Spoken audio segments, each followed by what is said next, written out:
नमस्कार, next 9 news nation में आप सभी का स्वागत। मैं आपके साथ शशांक उपाध्याय। तो असरुद्दीन ओवैसी, जैसे जैसे चुनावी सरगर्मियां उत्तर प्रदेश में बढ़ रही हैं, ऐसे ही असरुद्दीन ओवैसी के बयानबाजी के दौर भी बढ़ते ही जा रहे हैं। जी हाँ, मुस्लिमों के हितकार बनने वाले असरुद्दीन ओवैसी आजकल मुस्लिम समाज से कहते हुए नजर आ रहे हैं कि मुस्लिमों का कोई नेता ही नहीं है, क्योंकि वही अब मुस्लिमों के नेता बनने जा रहे हैं उत्तर प्रदेश के अंदर। अगर सच्चाई पर नज़र डालें तो असरुद्दीन ओवैसी कुछ और नहीं कर रहे, बल्कि अपनी राजनीतिक रोटियां सेकने की कोशिश कर रहे हैं।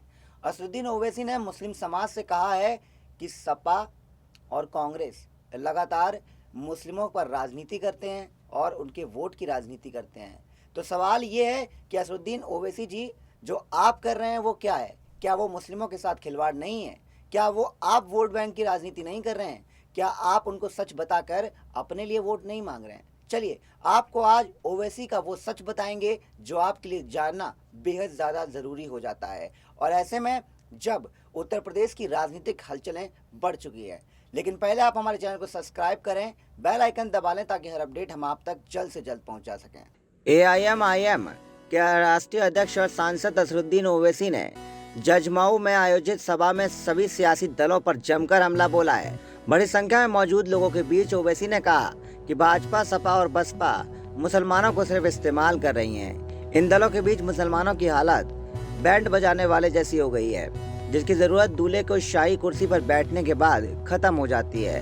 कहा कि यदि अपनी सियासी अहमियत बनानी है तो अपने लिए वोट करें, यानी कि AIM को वोट करें। अब महानुभाव ओवैसी, आप जरा ये बताइए कि क्या आप सभी राजनीतिक दलों की तरह मुस्लिम वोट का इस्तेमाल कर रहे हैं? नहीं कर रहे तो ये क्या कर रहे हैं? आप भी तो उन्हीं की तरह अपना उल्लू सीधा करके, जनाब जरा ये बताइए कि आप उल्लू सीधा करके वोट लेने की तैयारी नहीं कर रहे हैं? अगर आप कहते हैं कि नहीं, हम ऐसा नहीं कर रहे हैं, तो ये बताइए कि आपने मुस्लिमों के हित में ऐसा कौन सा तीर मार दिया है जिससे मुस्लिम समुदाय की भलाई हो?